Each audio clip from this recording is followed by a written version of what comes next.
Hi everybody, this is Mike with the Wilkins Company here to show you today how to use the new sound system in the Eagle's Nest Gymnasium. So when you come into this wall box here, this button is our main system power. So if you push that button, that's going to turn the system power on.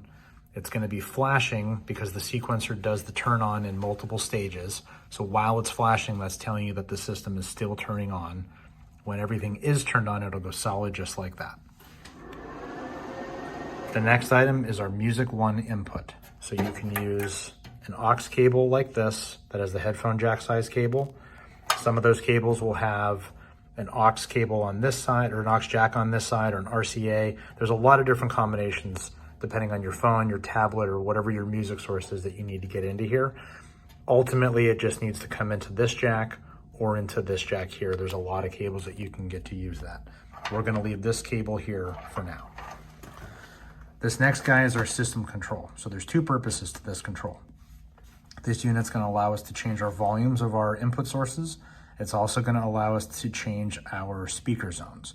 So currently we have two zones that are set into the system. We have the bleachers and we have the floor speakers.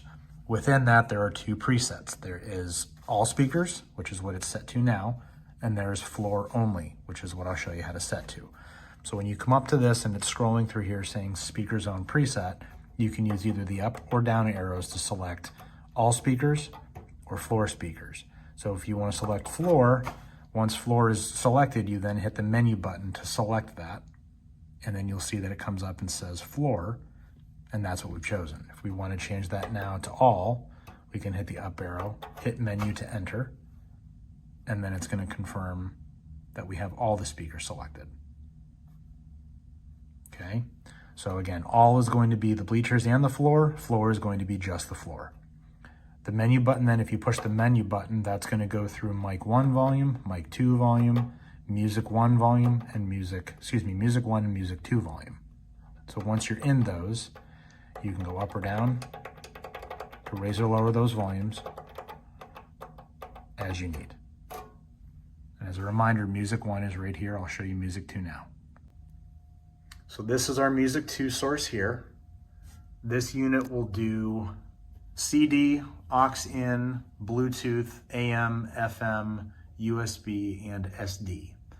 The way that you would cycle through the inputs is you select the source button here and you push that, and that will cycle through all of your different input sources. If you're using Bluetooth, you can see the pairing button right here. You'll hold that button down, it'll say pairing on the screen right here, and then you can pair it to your device. If you're using any of the other inputs, like I said, you're just going to use the source control, and once you select it, that'll be the source that goes from music 2 to that control over there inside the wall box. You've got normal controls over here for play, stop, fast forward, fast back, whatever you're going to use depending on the input source here, but this will be music 2, so that will be the control for music 2 that's on that control panel. When you're all finished using the system, you can use the same button here for main power, and that will turn the system off. You'll see it flashing as it goes through the stages of turn off, and when it's fully off, that light will go off.